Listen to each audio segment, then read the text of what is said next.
네, 오늘 보실 하나님 말씀은 마태복음 1장 18절 말씀 되겠습니다. 마태복음 1장 18절 말씀 한 절 말씀이니까 우리 같이 한 목소리로 함께 합독하도록 하겠습니다. 마태복음 1장 18절 말씀입니다. 같이 한 목소리로 함께 합독합니다. 예수 그리스도의 나심은 이러하니라. 그의 어머니 마리아가 요셉과 약혼하고 동거하기 전에 성령으로 잉태된 것이 나타났더니. 아멘.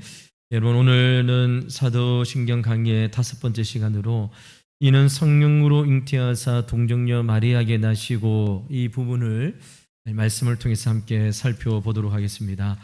여러분, 우리가 읽었던 본문의 말씀, 또 우리가 사도신경을 우리가 예배 시간에 고백하는 성령으로 잉태하사 동정녀 마리아에게 나시고, 이 부분은 예수님의 성육신에 대한 내용입니다. 예수님의 성육신이란 신성으로 계시는 예수님께서 인간의 육신을 취하셨다는 말이 바로 성육신이라는 것이죠. 사도신경에서 고백하는 것처럼 예수님은 성령으로 잉태하사 동정녀 마리아에게 나신 것이 바로 성육신입니다. 그래서 우리는 오늘 이 부분에 대하여 우리가 말씀을 함께 살펴볼 것인데요.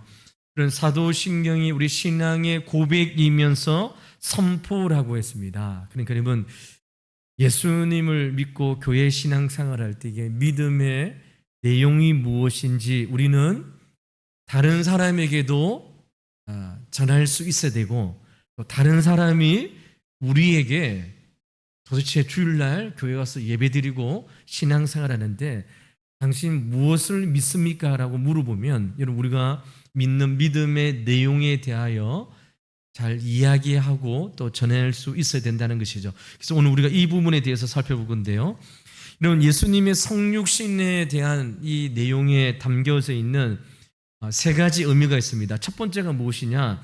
예수님은 사람의 방식, 자연적인 방식으로 나지 않으셨다는 뜻입니다. 예수님의 성육신을 우리가 고백하잖아요. 이 고백은 예수님은 초자연적인 방법으로 이 세상에 오셨다는 것입니다. 여러분, 자연적인 방법이라고 하면 무엇입니까? 남자와 여자가 동거하여 아기를 생기는 것이 자연적인 형태입니다. 그러나 예수님은 어떻게 이 땅에 오셨는가? 예수님이 누구인가라고 했을 때 예수님의 나심은 남자와 여자가 결혼하여 동거함으로 자연적인 방법으로 출생하지 않으셨다는 것이 먼저 중요한 전제가 되어집니다. 이미 성경이 마리아가 요셉과 동거하기 전에 잉태되었다라고 이야기합니다. 그 우리가 읽었던 마태복음 1장 18절 말씀이죠. 본문 말씀을 다시 한번 보시기 바랍니다. 예수 그리스도의 나심은 이러하니라. 그의 어머니 마리아가 요셉과 약혼하고 동거하기 전에 성령으로 잉태된 것이 나타났더니 라고 말씀하고 있습니다. 이 말씀에 보면 성경은 이미 마리아가 요셉과 남자와 여자가 자연적인 방법으로 동거하기 전에 이미 잉태되었음을 성경은 우리에게 이야기하고 있는 것이죠. 그럼 마태복음뿐만 아니라 누가복음에서도 이 사실을 증명하고 있습니다. 예수님의 성육신에 대한 이야기죠.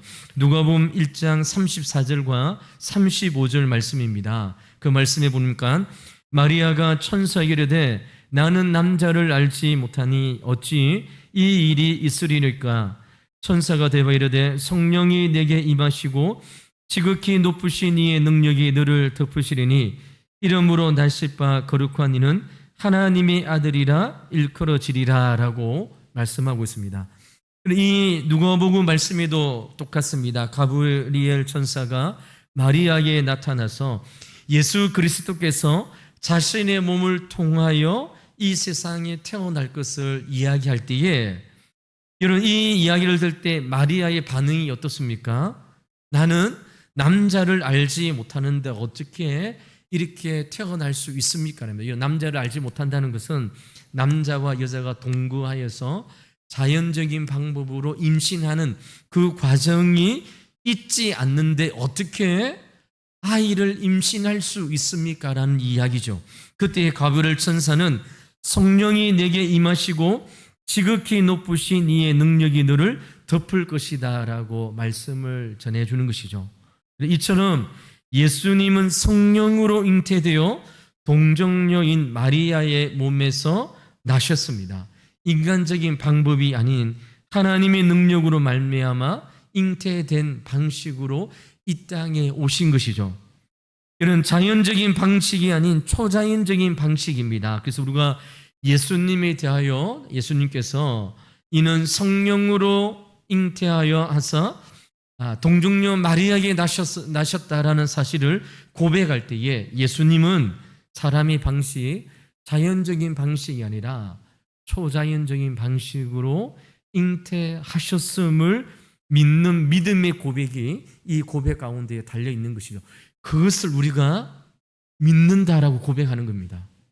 2000년 전에 유대 땅 갈릴리에서 33세로 삶을 마감했던 그 예수가 누구이냐, 어떻게 이 땅에 왔느냐, 그분은 여러분 자연적인 방식이 아니라 하나님의 초자연 방식으로 이 땅에 성령으로 잉태되었다는 사실을 믿음으로 저와 여러분이 고백하는 것이죠.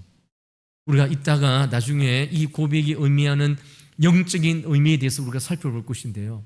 여러분, 성령으로 잉태되었다는 것은 우리의 이성과 우리의 과학을 초월하여 이루어지는 일입니다. 그런데 그것을 저와 여러분은 믿는다라고 고백하고 예배를 드리고 신앙의 고백을 하는 것이죠. 그래서 여러분, 사도신경은 내가 무엇을 믿는지, 또 내가 예배를 받고 하나님 앞에 나와서 신앙생활할 때 무엇을 믿는지를 선포하는 것이요, 믿음으로 고백한다는 것입니다. 사도신경을 고백한다는 것은 예수님께서 초자연적인 방식, 성령으로 이 땅에 태어났음을 믿음으로 고백한다는 것이죠. 두 번째로 여러분, 이 믿음의 고백하는 이런 것이 있습니다. 첫 번째가 여러분, 예수님은 자연적인 방식, 사람의 방식이 아니기 때문에 예수님은 죄가 없으신 분이라는 사실이 이 믿음의 고백 가운데에 담겨져 있는 것입니다. 모든 사람은 아담의 죄로 말미암아 원죄를 가지고 태어납니다. 다시 말해서 자연적인 방식으로 남자와 여자가 동거하여 출생하는 사람은, 모든 사람은 아담의 죄가 전가되어지는 것이, 이것이 이름은 원죄라고 이야기하죠. 성경에 말하는 원죄는 아담의 죄로 말미암아 태어나는 모든 사람이 죄책과 부패를 가지고 태어난다는 것이 성경이 말하는 원죄입니다. 그래서 이런 우리가 살아가면서 자범죄, 죄를 짓지 않고 죽게 되는 일이 있다고 할지라도 죄의 형벌은 면할 수 없습니다. 이것을 우리가 잘 이해를 해야 됩니다. 아무리 작은 유아, 엄마 뱃속에 있는 아기, 그래서 이 아이가 세상에 나와서 자기의 죄를 짓는 자범죄를 짓지 않더라고 하더라도, 뱃속에 있는 아기의 형태로 있다고 할지라도, 아주 작은 존재로 형성되어 있다고 할지라도 성경은 그 사람, 그 아이가 죄를 범하였다라고 선포하는 것이죠. 여러분, 이것이 우리가 믿는 원죄의 신앙의 고백입니다. 그래서 다윗은 어떻게 고백하느냐? 시편 41편 5절에 보면 내가 죄악 중에 출생하였으며 어머니가 죄 중에서 나를 잉태하였나이다 라고 이야기합니다. 출생만 아니라 이미 잉태할 때부터 죄 중에 잉태했다는 사실을 고백하고 있는 것이죠. 그러므로 여러분, 예수님은 이런 남자와 여자가 동거함으로 이런 자연적인 방법으로 출생하지 아니했기 때문에 예수님에게는 죄가 있다 없다, 예수님에게는 죄가 없으신 분이라는 사실을 우리가 고백하고 있는 것입니다. 이런 예수님을 성령으로 잉태된 분이라고 할 때는 죄의 영향력 아래 있지 않는 분, 죄가 하나도 없으신 분이 바로 누구이냐? 바로 예수님이라는 사실을 우리가 고백하는 것입니다. 이 세상에 있는 모든 사람들은 죄를 가지고 태어납니다.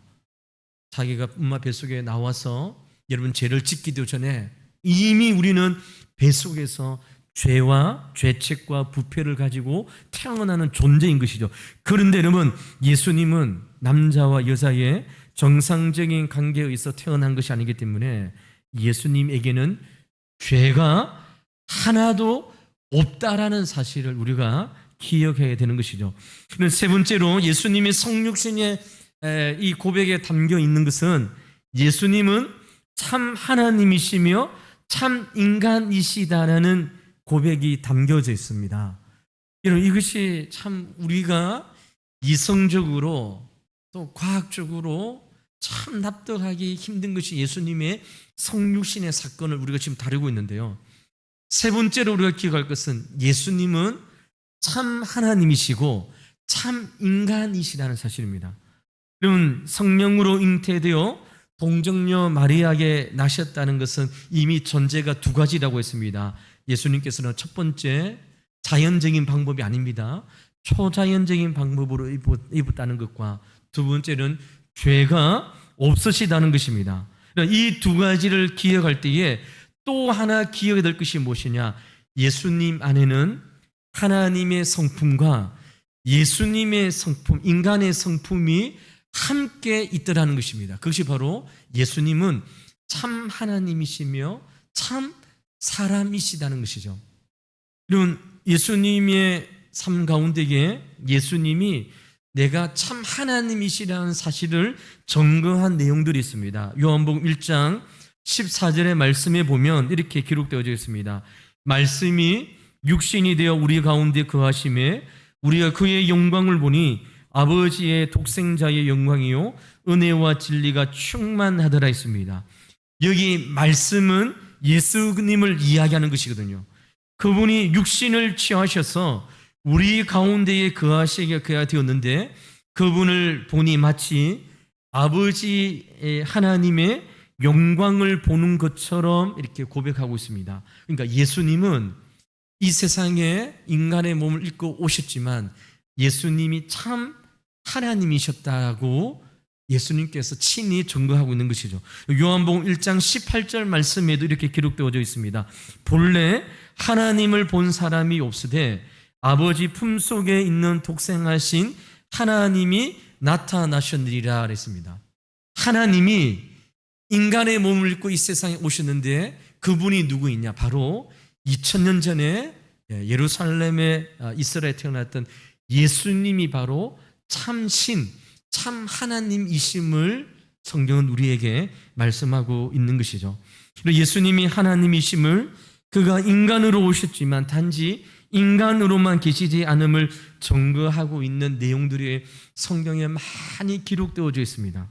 그래서 여러분, 제가 클 때에 레오 다빈치에 대한 이야기 책도 있었는데요. 그런 책들을 보면 예수님이 하나님이심을, 예수님의 신성을 다 빼고 이야기하는 것이죠.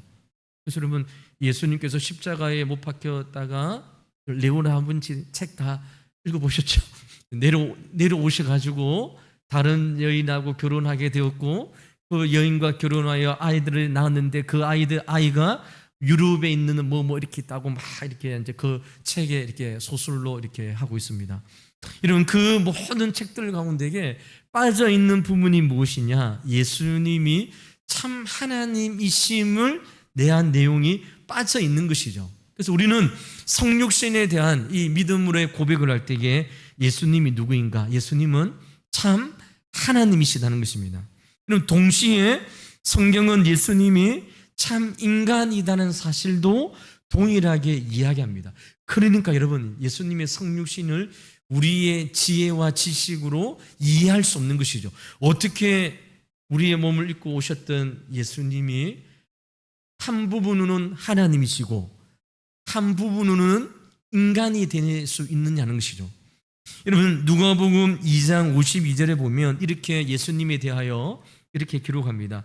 예수는 지혜와 키가 자라가며 하나님과 사람에게 더욱 사랑스러워 가시더라라고 있습니다.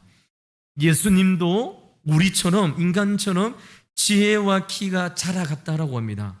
여러분, 예수님이 참 사람이 아니라 하나님이라고 한다면 예수님을 가리켜서 여러분 뭐 자라난다, 성장한다 이렇게 표현하지 않겠죠. 이 누가복음 2장 52절 말씀을 통하여 예수님은 참 하나님이시며 동시에 참 사람이라는 사실을 우리에게 말씀하고 있는 것입니다. 누가복음 4장 2절 말씀도 마찬가지입니다. 마귀에게 시험을 받으시더라. 이 모든 날에 아무것도 잡수시지 아니하시니 날수가 다음에 줄이신지라라고 말씀하고 있습니다. 예수님은 사람으로서 악한 사단으로부터 시험을 받으셨습니다. 하나님이라고 한다면 시험을 받을 필요가 없는 것이죠. 그러나 참 사람이시기 때문에 예수님도 우리와 동일하게 시험을 받으셨습니다. 그러나 그분은 죄가 없으신 것이죠. 나아가서 예수님은 줄이시기도 하셨습니다. 여러분, 예수님이 배고파하셨다는 것이죠. 여러분, 예수님이 삶을 볼 때에 예수님이 줄이시고 배고프셨던 것뿐만 아니라 예수님께서 십자가에 못 박혀 죽으실 때에 무엇이라 말합니까? 내가 목마르다라고 외치고 있습니다. 여러분, 내가 목마르다. 만약 거기에 참 인간이 아니라 참 하나님만 있다면 여러분, 하나님이 내가 목마르다라고 외칠 수 있을까요? 결코 그렇지 않습니다.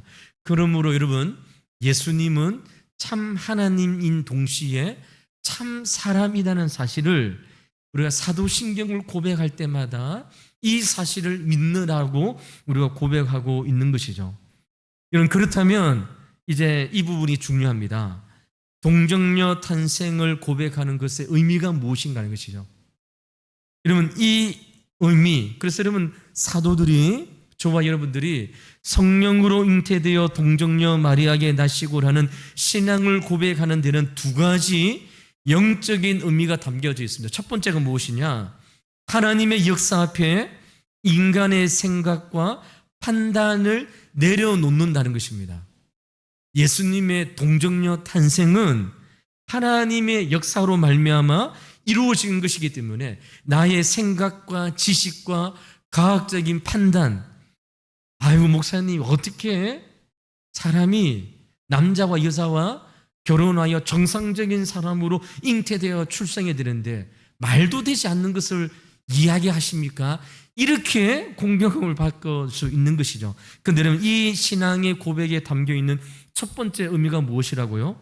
하나님의 역사 앞에 나의 생각과 판단을 내려놓는다는 것입니다. 이것이 믿음임을 우리에게 이야기하고 있는 것이죠.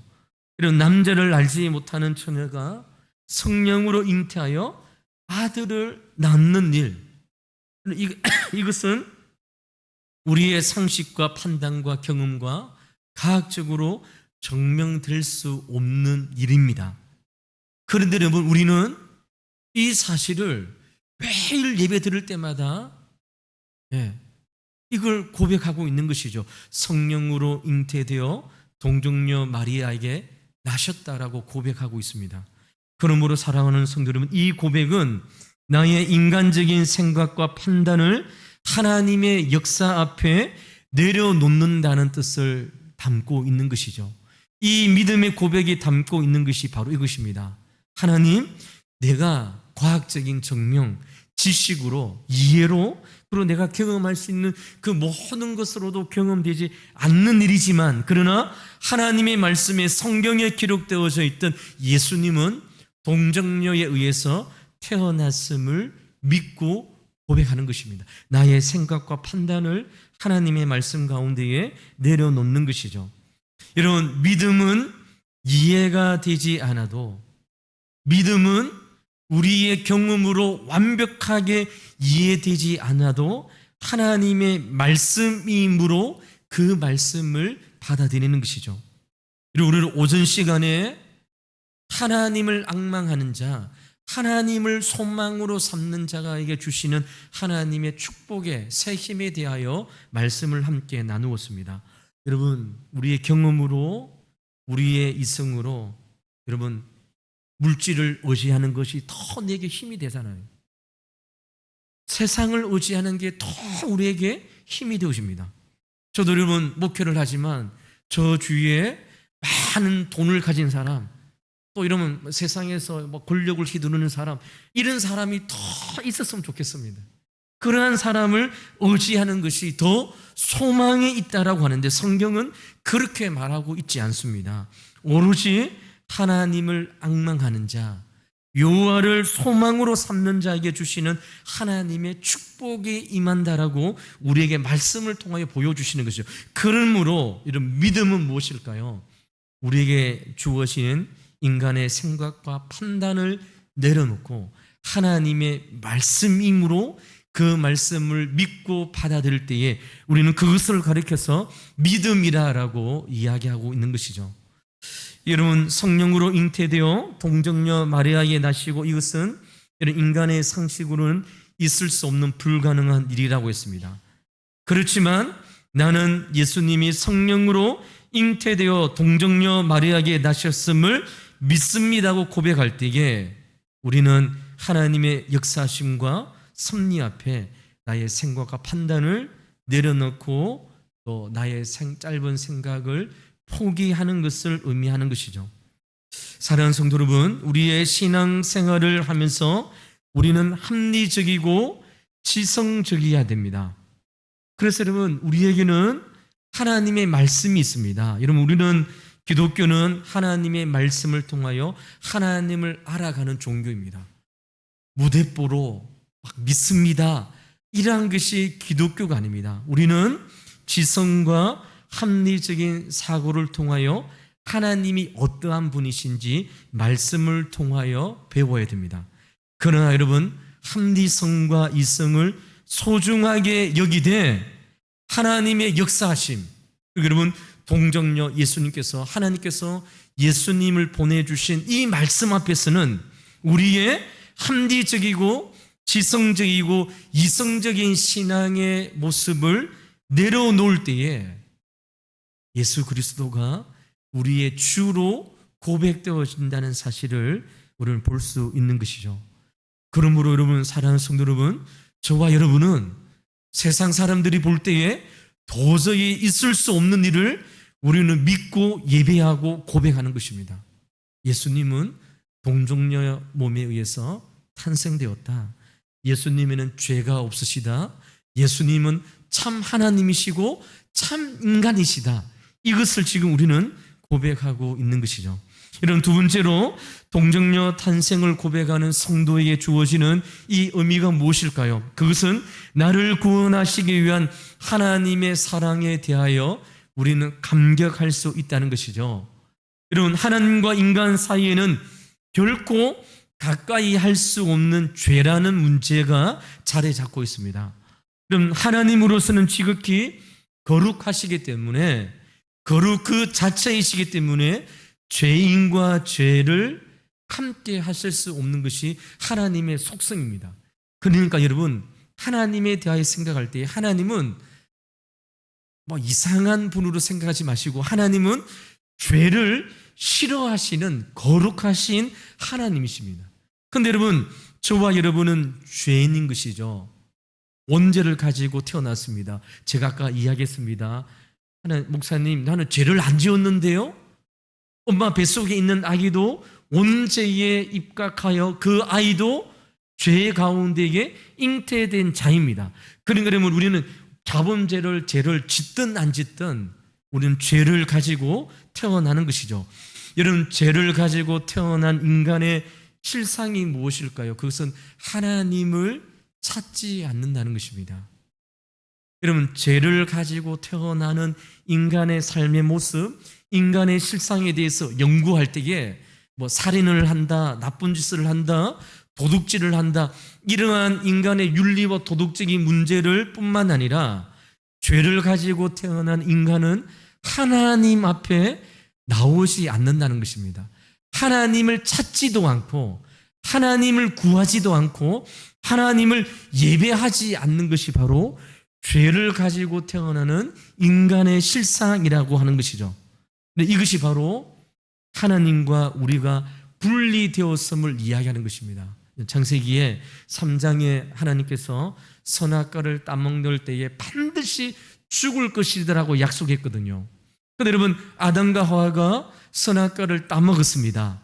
그때 일어났던 죽음이라는 것이 어떠한 의미가 있습니까? 죽음. 바로 죽지 않았죠. 아담과 하와는 에덴 동산에서 쫓겨나서 그 이후에 몇백 년을 더 살다가 죽었습니다. 그러면 하나님께서 말씀하셨던 그 죽음의 정체가 무엇입니까? 하나님과 분리되어지는 것. 하나님을 찾지 않고 하나님을 예배하지 않고 하나님을 나의 구주로 하나님을 앞에 소망을 두지 않는 상태가 하나님과 우리가 분리된 상태이고, 그것을 가리켜서 성경은 죄라고 이야기하는 것입니다. 우리는 죄라고 하면 이렇게 이야기합니다. 지난 한 주간 동안 세상 가운데에 나쁜 짓 하지 않고 하나님 말씀에 순종했던 우리의 외적이고 윤리적인 죄만 죄라고 이야기하는데, 성경이 말하는 그 죄는 보다 더 깊은 내용을 담고 있습니다. 하나님을 의지하지 않는 것. 내 삶 가운데에 모든 삶의 영역에서 하나님의 주 되심을 인정하지 않는 것이 죄라는 것이죠. 그렇다면 저와 여러분 모두가 우리는 죄의 삶을 살아가고 있는 것이죠.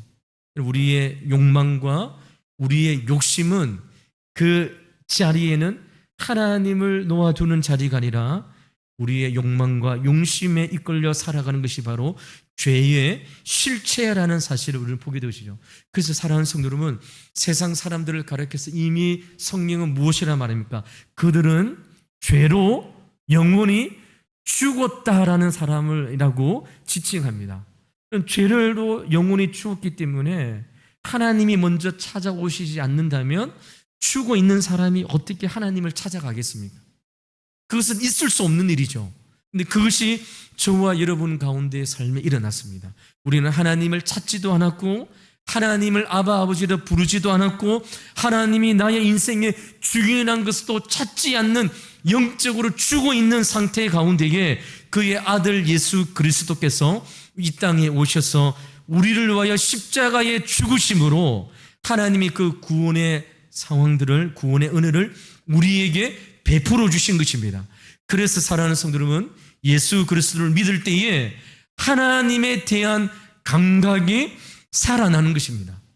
하나님이 계시구나, 하나님이 나를 창조하셨구나, 하나님의 보이지 않는 하나님께서 그 아들 예수 그리스도를 보내주시고 나의 영적인 죽음 가운데에 구원하여 주셔서 하나님에 대한 감각과 하나님을 찾는 믿음이 내 심정 가운데에 채워졌음을 성경은 우리에게 말하고 있는 것이죠. 그것이 어떻게 가능해졌습니까? 예수님께서 동정녀 마리아에 의해서 성령으로 잉태되어서 이 땅에 오심으로 우리가 그러한 신분과 사랑을 받은 존재가 되었음을 고백하는 것입니다. 이것이 사도신경 가운데에 고백할 때 그 고백 가운데 담겨져 있는 하나님의 사랑에 대한 나의 감격과 은혜인 것입니다.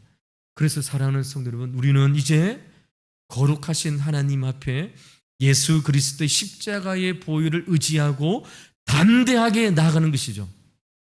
여러분, 주일날 교회에 나올 때에 하나님을 만나서 두려워서 못 나가 이렇게 예배당에 오시는 분 아무도 없을 것입니다.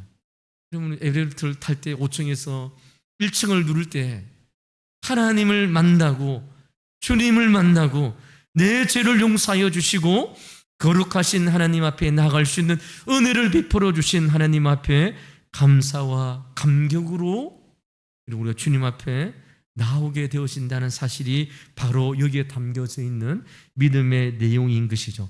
하나님께서 삼위일체 하나님 가운데에 제2위격 되시는 예수님을 하나님께서 이처럼 사람의 몸을 취하시고 이 땅에 우리에게 보내주셨다는 것이죠.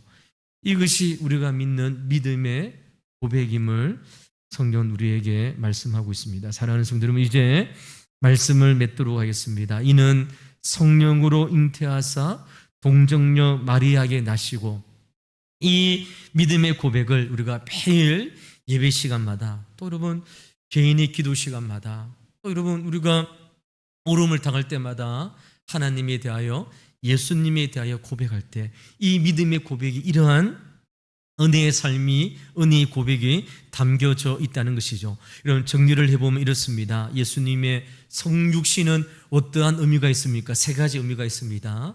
꼭 기억하시기 바랍니다. 첫째는 예수님은 사람의 방식이 아니고 하나님의 초자연 방식으로 이 땅에 오셨다는 것이죠. 남자 여자가 동거한 것이 아닙니다. 두 번째로, 여러분, 예수님은 초자연자인 방법으로 오셨기 때문에 예수님에게는 죄가 없으시기 때문에 우리의 죄를 지시고 십자가에 죽으시기에 충분하신 분이라는 사실을 우리가 믿는 것입니다. 마지막으로 무엇입니까? 예수님은 참 하나님이시고 참 인간이시다. 이 사실을 오늘 말씀을 통하여 배우게 되어지는 것입니다. 사랑하는 성도 여러분, 우리가 믿음으로 고백하는 사도신경이 이렇게 엄청난 믿음의 고백이 담겨져 있습니다. 여러분, 이번 한 주간도 믿음의 삶을 살아갈 때에 믿음의 사람답게 매일매일 믿음으로 승리하는 저와 여러분이 되어서 사도신경을 고백할 때마다, 예수님의 성육신을 생각할 때마다 도저히 이해되지 않는 것을 하나님의 은혜로 믿어지게 되어지고, 하나님의 함께 하심으로 믿어지는 그러한 역사와 저와 여러분의 삶 가운데에 일어났으므로 이 자리에 서 있는 것이죠. 그래서 사랑하는 성도 여러분, 많은 사람들이 예수님의 성육신의 사건에 대하여 도저히 믿을 수 없다라고 이야기할 때 우리는 무엇이라 이야기할까요? 그 도저히 믿을 수 없는 것이 내가 믿었다라고 단정하고 고백하는 것이죠. 믿을 수 없지만 나는 믿게 되었다.